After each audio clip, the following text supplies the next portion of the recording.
Good morning and welcome to our next session of Karmayogi Talks. I am delighted today to be able to talk to Mr. M.R. Rangaswamy.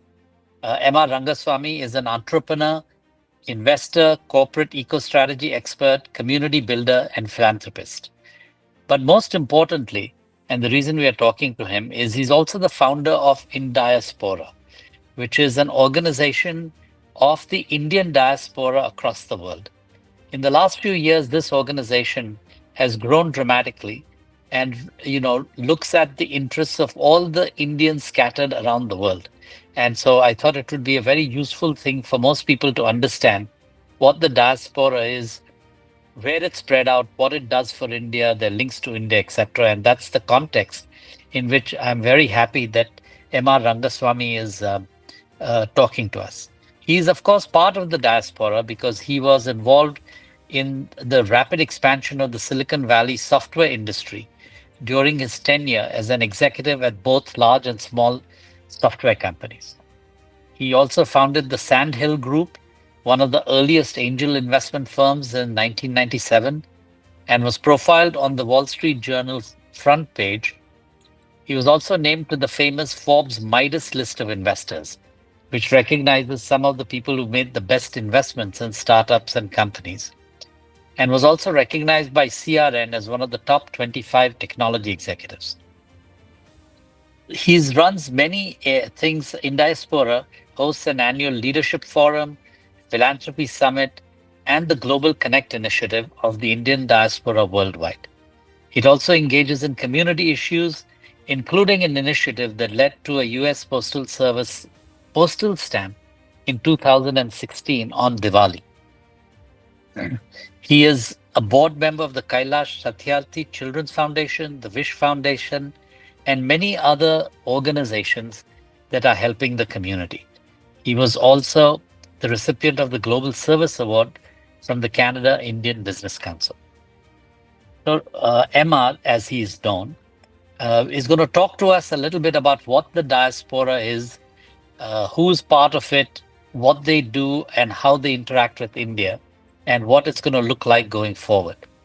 So, MR, I'd like to start out, if you can just give us a little bit of context on who is the Indian diaspora, how big is it, where is it scattered, and what all do we mean when we say the Indian diaspora? So when they live in India or Australia and the UK, they grow up with local people. They have a very different set of cultural attributes. They work is very different.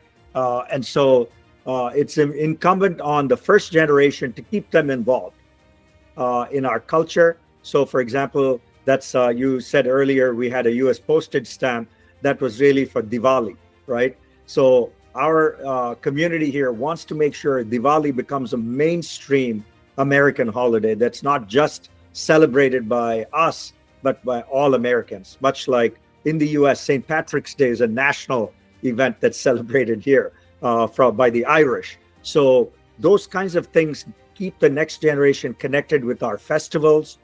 A lot of them do go back to India, and our organization Indiaspora is trying to facilitate those kinds of interactions between the next generation in the diaspora countries and the homeland. The challenge comes for the third generation.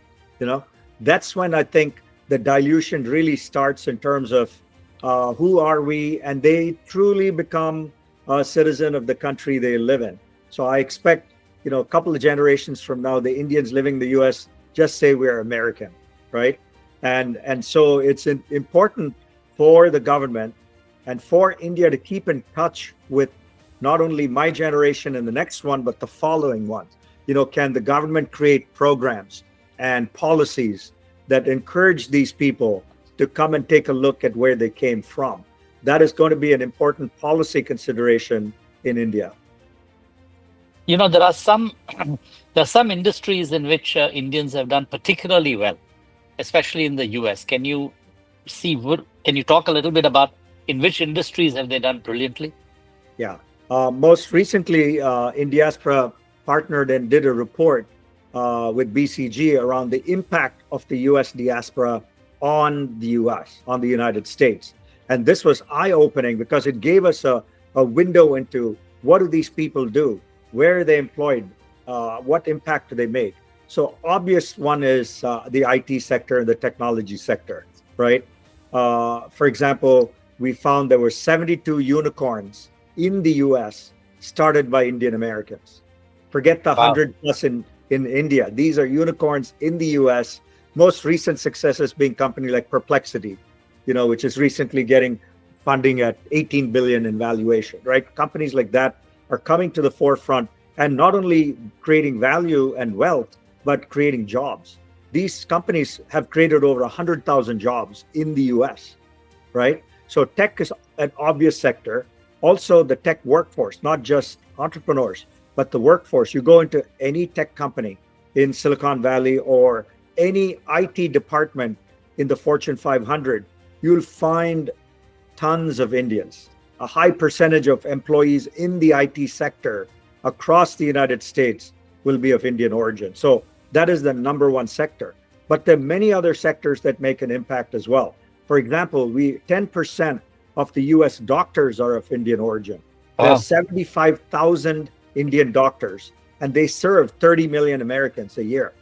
So they're doing good work. It's not just making money, but they're serving 30 million patients. We also have 22,000 professors of Indian origin in universities. They teach 3 to 5 million college students a year. So here you see, large professions outside of IT doing fabulous work, educating children, serving patients. So it's not just in the tech sector. So it's a broad swath of people in the diaspora across multiple professions. I guess the other one that we hear about is, of course, in finance, right? Yes. Wall Street is filled with Indians. And I guess now in the political sector, right? Exactly. So obviously Wall Street, venture capital funds, private equity funds have lots of Indians. In politics, of course, during the last election, you saw Vivek Ramaswamy run for president. You saw Nikki Haley run for president. Kamala Harris, who's 50% Indian, run for president. So you saw literally three candidates in the last presidential election ran. Okay. I mean, that's phenomenal, mind-blowing, right? And this is happening. Rishi Sunak in Ireland, for example, Leo Varadkar was the prime minister of Ireland. And you see across different countries, the prime minister of Guyana, you look president of Mauritius, you look in many, many countries, we have identified over 250 politicians across the world who are of Indian origin, including the former prime minister of Portugal. Oh, is that right? Who's Goanese, Wow. right? He has a name like De Costa, and you don't think he's Indian, but his parents came from India. India. That's right. That's right. Wow. Yeah. So it is really, what about in the arts also? Have Indians done well in the arts? It's coming slowly. I mean, it starts mainly with the movie and television kind of business. So now in the US, there are a lot more people like Mindy Kaling and people of Priyanka Chopra has moved to the US, acting in a lot of things. So I think in the movie industry, there are a lot of Indians now making a name for themselves.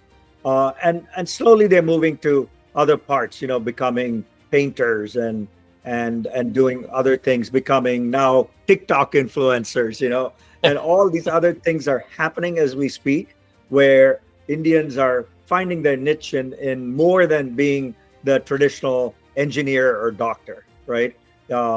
Even in the sports field, although I think we could do a lot better there, even in India and otherwise in sports, you'll find the occasional person of Indian origin making a name. And I guess cricket is catching on amongst the diaspora, right? I see that there are leagues everywhere. Yeah, so cricket has become, again, an export of India, if you will, right? So this is ironic that we get cricket from the UK and now we're exporting it globally. So we have a Major League Cricket, in fact, that is doing extremely well. It's a third season and starting up in a couple of months. So you find huge interest. I mean, we get 10,000 people at a cricket match in the US, which is amazing to see. that we are only 5 million people spread across the US, but if you have a cricket match in San Francisco or in Dallas or in New York, or for example, when the World Cup was there, we had 35,000 people in New York watch the India-Pakistan match and also the India-US match. Those matches were sold out in minutes. So cricket has become really something that we are now teaching Americans. We're now teaching people in countries where cricket wasn't a big deal, how to enjoy it, how to celebrate and be with us. I guess, MR, could you talk? There are many names who become very famous, and maybe you could talk about a few of them that you've run across in the different industries to give people a flavor of the kind of people who make up the diaspora. Yeah. So let's start with the Fortune 500 because that gets a lot of attention. There are 16 CEOs, like I said, and of course, none more famous than Satya Nadella. And then you get Sundar Pichai. And now we have Arvind Krishna running IBM and Shantanu Narayan running Adobe. So look at any of the large tech companies, there's an Indian CEO, literally. And so the joke is, if you got to be a Fortune 500 CEO, you got to be Indian. And so you see a lot of personalities like that. The FedEx CEO, Raj Subramaniam, was with us recently in our big meet in Abu Dhabi. So, in many, many iconic companies, you have Indian CEOs. And then one level below that, you have CXOs, the CFO, the CIO, the CTO. Again, there are hundreds of people in the Fortune 500 at the next layer down who have very important jobs. So that's in the tech sector. If you look at healthcare, if you watch CNN, you'll see Dr. Sanjay Gupta. The last administration, the Biden administration, the Surgeon General was Dr. Vivek Murthy. So you'll find, again, in the healthcare space, a lot of very prominent, well-known spokespeople for health and healthcare. So you can move across and look in the administration. You'll find political administration. You find presidents of universities. There's so many presidents of universities. Tufts University, University of Houston. I mean, you go across. UC San Diego, Dr. Pradeep Khosla is the chancellor of a 50,000 person top 10 public university in the United States. Satish Tripathi at Buffalo. I mean, so Buffalo, you'll find, right. Yeah, all these people in the academic sector, right? So you're not surprised anymore when you go into an organization or a nonprofit. You take nonprofits, you take ones working on climate, WRI, World Resource Institute, or you look at NRDC, you look at Conservation International. They're all run by people of Indian origin. So literally, you can go across any field, climate, AI, healthcare, you name it. Sports is the only thing I keep coming. We don't have enough sports people in the diaspora or in India, other than cricket, for the most Although part. I thought that some of the person who ran some of the teams and somebody who ran the National Soccer League, right? There, I think, was an Indian. Yes, so Sunil Gulati was an Indian. He ran the soccer league. In Australia, in the Aussie Rules Football League, there's a president of one of the teams. So they're in administration, not necessarily On the sports on the field. Okay. On the field. Okay. And so you've had a chance to meet all of these folks. And of course, a lot of them are in the Valley. And as a collective, I saw that Sundar Pichai and Satya Nadella both invested in a cricket team. Yeah. In the UK. Yeah. Like I said, cricket is becoming a global sport. I think the big reason for that is the IPL. The IPL has been able to publicize, promote, and monetize cricket in a very different way. So all other countries have their eyes on IPL and are modeling their leagues on IPL. How do we get exciting cricket, an exciting sport? How do we kind of package it for the local audience? How do we get television rights and other sources of revenue? So that IPL model has been taken now to the US and the UK and many other countries to actually promote, leagues that are commercially oriented. Yeah, absolutely. So, Emma, at one point, the Chinese Politburo asked, why is it that there are so many Indian CEOs in the US and not that many Chinese CEOs? Because after all, they are also there in large numbers in colleges in the US. I presume they do really well. Do you have Yes. any thoughts on why Indian CEOs particularly have succeeded? Yeah, that's a great question. And actually, there are a couple of books being written about that as Oh, we really? speak. Great. Right, a couple of professors writing books on the characteristics and the values of success of a CEO and relating it back to the Indian. Like I said, when I've talked to these people, certain things come across very strongly. One is the family unit. The Indian family unit is and much like the Chinese family unit, very much very close. Uh, the parents put their nose into everything their kids do, right? There's nothing that goes by it that they micromanage their kids. They find out what they do, who their friends are, what they are doing outside of the house. So I think that plays a role for sure. Is that the second thing is that compared to Western countries, Indian families have less divorces. It's very, very low divorce rate. So the Mm. two parents bring up their child together throughout their lives. Very important for stability and traditions and so forth. The other thing is the whole priority on education, right? Indians are obsessed with education. Is my child preparing for IIT or they go to IIM or whatever be it, right? There's a huge focus on getting a college degree. That is very helpful. Also, these Indians deal with ambiguity, right? In India, so many things are gray. It's not black, it's not white. A lot of things in India we navigate as gray.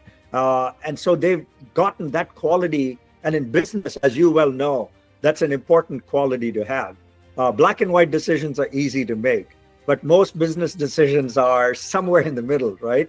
And I think the Indian environment of Jugad and all these kinds of things have put in a quality into the Indian psyche here that they can navigate through turbulent times using their Indianness, if you will, right?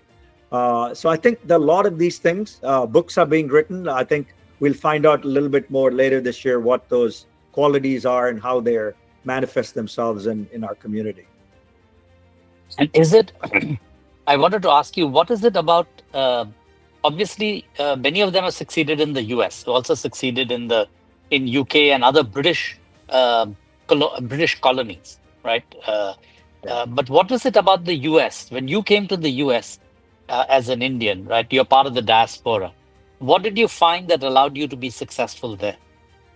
Yeah, the first thing is you can take risk. I was personally give my story. I was in the manufacturing sector after I did my MBA in a manufacturing factory, right?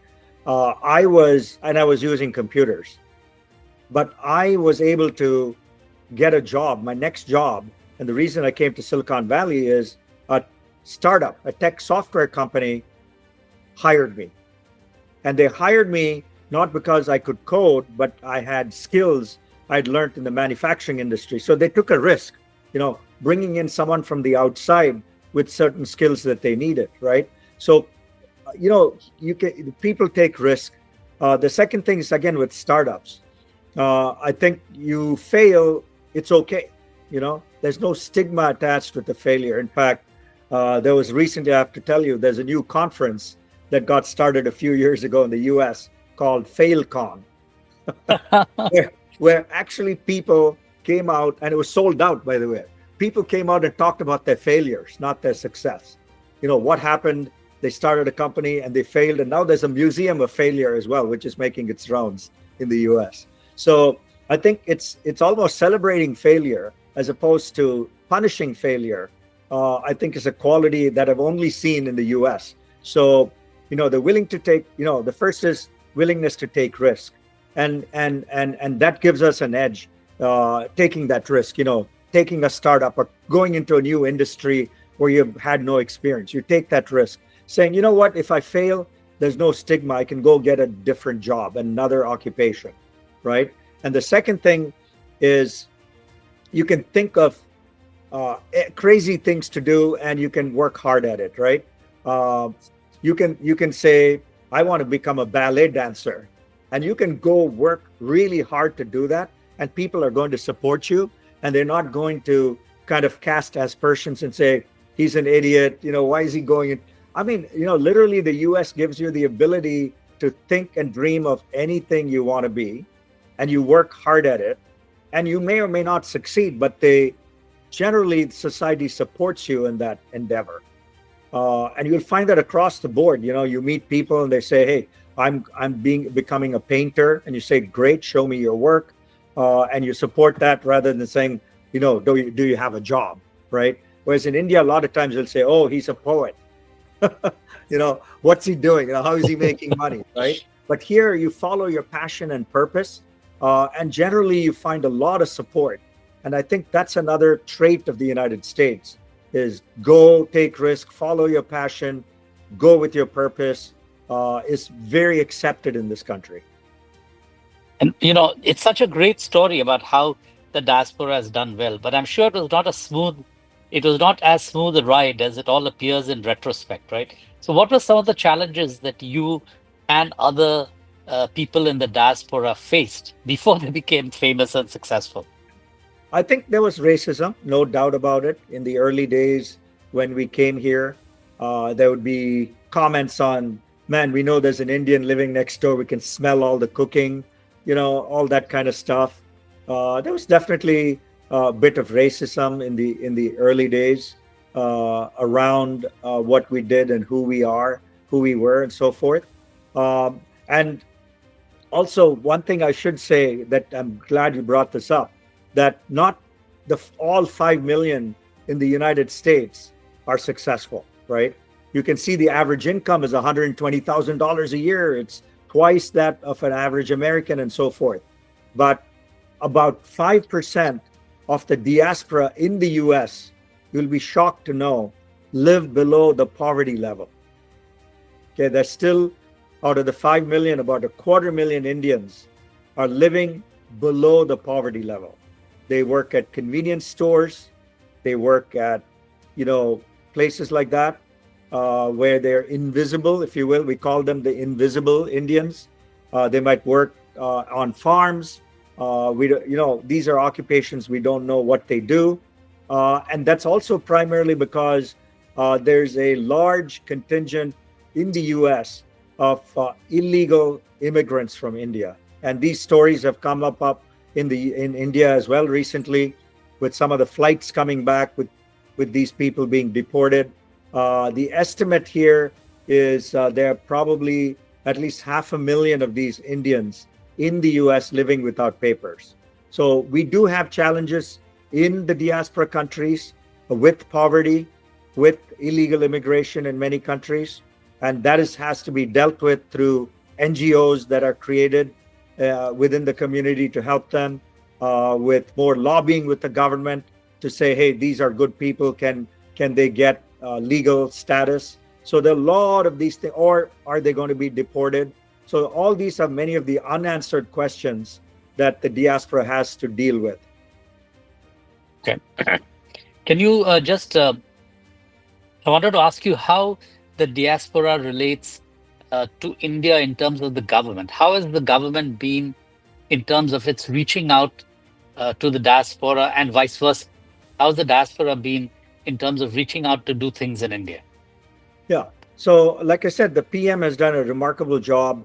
Every other year, he does a big event, for example, in the US, where we get 20,000 diaspora into a stadium, a full house, where he talks about how proud he is of our community, and also urges us to come back to India and invest in India and so forth. So that has played a big role. The other thing is the number of flights between countries. For example, I live in San Francisco.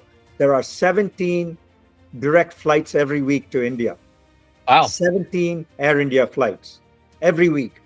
I don't know, you do the math, it's carrying, hundreds of thousands of people back and forth, right? A bridge, this virtual air bridge and that's happening across, from New York and DC and London and Sydney, and the number of frequency of flights have increased back and forth. So that's a bridge for the diaspora to come visit India, visit relatives for tourism purposes and investment purposes and so forth.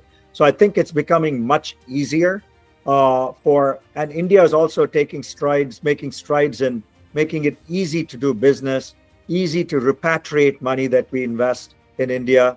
In the old days, the joke was you'd put money in India, but you'd never get it back. Now it's much easier if you invest in India and you have to repatriate money from India. It's reasonably easy to get that money out compared to the old days. So it's becoming easier to do business. Stock markets are doing well, so more money from the diaspora is getting into the Indian stock markets, finding a home there. So I think it's bi-directional. Not only has the Indian diaspora given money to India, India is investing in the US. Many Indian companies have bought companies in the US, have set up offices and hired people in the US. And so it's becoming more of a bi-directional mode, which is what we want to see. And we don't want a one-way bridge. We want this two-way vibrant bridge. And that's what's happening between, at least I know, the US and UK and UAE. And we were in the UAE, and the trade between those two countries and stuff is remarkable. It's almost $100 billion a year between UAE and India. I mean, that's a big number for a small country like the UAE, right? With just 12 million people, doing $100 billion of trade with India. So this is happening. It's a virtuous cycle that's going on between the diaspora and India. And what do you see? We've talked a little bit about the past and where we are today. How do you see the diaspora evolving over the next 10, 20 years? And what will its role be over that time? How do you see that changing? So I think there are going to be some challenges. We had a recent meet in Abu Dhabi, and there was a lot of talk there about many countries in the Western Hemisphere, especially, curtailing immigration. One of the successes of the Indian diaspora obviously is more people leaving India to study in the US or Canada, UK, and so forth, and then staying back for a job. There's a feeling that in most of the Western countries, they will curtail immigration. So they may allow Indian students to come and study, but then they respectfully might send them back to India, right? So I think if you're to project out the immigration from India, it could probably slow in the next 10 or 20 years. So I think that's going to be definitely a challenge for India as it looks to, expand its diaspora in a sense. So I think India needs to put new policies in place, I think, which looks at temporary migration or immigration of Indian workers. For example, I'll give you one. All of Europe is aging, right? So people there are getting older, not enough young people, which means they need a lot of geriatric care. So there's this whole geriatric economy that's taking shape in many countries in Europe, and also in Japan and Korea and some other places, where they are going to need nurses or workers to take care of these people, doctors to administer services, and related systems. So can India put together some kind of package, make it easy to export people for 3 to 5 years on a specific visa that's a work visa, to go there, work, and then come back and maybe able to extend. So India needs to look at policies, start having discussions with countries to see how we can help. India can help these countries as they age, because it's becoming a big problem in Europe. They can't find nurses and caretakers and doctors to serve the elderly generation. So things like that, India has to look at new models, new ideas, innovate with visas to see how India can be still a supplier of workforce to the world without expecting that workforce to stay in those countries permanently. Right? Even if you look yeah, go ahead. Yeah, even if you look at the UAE, the 4 million people living in the UAE are Indian citizens. They're not UAE citizens, right? So put together programs like that in other countries where UK and France and Italy is able to take the Indian workforce and then have this expectation they're not going to become citizens and they can respectfully come back to their country. So we need to think of something new, because the general feeling in the community is immigration will not be as fast and furious as it was in the past 20 years. Okay. Uh, so what would you say, you left India when you graduated from college in India, right? What Yes. would you say to young Indians who are now graduating here? What should they be doing? Should they follow the path and build a diaspora, build their careers elsewhere, or become a global citizen, or stay in India? Or what advice would you give them? Yeah, so I think the opportunities have opened up even more in some sense. That there are, when we went, typically in the 70s, people like us, you went primarily to the US, and a few of us went to the UK. It wasn't as wide open. But now Indian students are even going to Germany and places that you wouldn't think of, right? So I think if you want to get educated, there's a much more broad set of choices. Canada, Australia. I mean, there are many, many, many choices for education. But also at the same time, you look at the startup ecosystem in India, right? There are over 100,000 startups. And so I would say, if you're a young student looking at what he or she should do, take a look at India as one of those opportunities as well, right? You don't need to just look at going overseas. Can you do something in India where you were born and raised, and make a go at it there? So I think the wider set of choices, including India. When we left, we thought there were not that many choices in India in the 70s. But if I was growing up now, I would look at India as one of those choices, right? Whereas in the 70s and 80s, we didn't really have that choice. It was like you either stay in India because you had to, but if you could escape, in a sense, Right, you you went did. and you studied somewhere else, right? And so I think there's a new choice, and that is India itself. And with it's not without its challenges, but at least you were born, you were raised there, you have friends and family. So why not give India a try? And that's what I think the startup ecosystem and other opportunities are all about, is can you do that in India? Are you seeing a lot of people from the diaspora, at least some portion of the diaspora, that in a sense have a leg there and have a leg here, have investments there and investments here, and they sort of become global citizens? Yeah, absolutely. There's a burgeoning group of people who are global citizens. They have places in Dubai. They might have one in the US or in the UK and India. So that's certainly happening at the business level. People who are in business and entrepreneurs are certainly, going to a model of global citizenship, if you will. And But again, in a sense, it's only for the top 1% of people who can be playing in that Every field, right? That's right. Most of us are going to be in one place, and keep that as your place of stay. Great. Emma, thank you so much. It's wonderful to chat with you and hear about the diaspora. I also didn't know that there were 70 unicorns founded by Indians in Silicon Valley, and how well they're doing in many of the different fields, and how well connected they feel to India.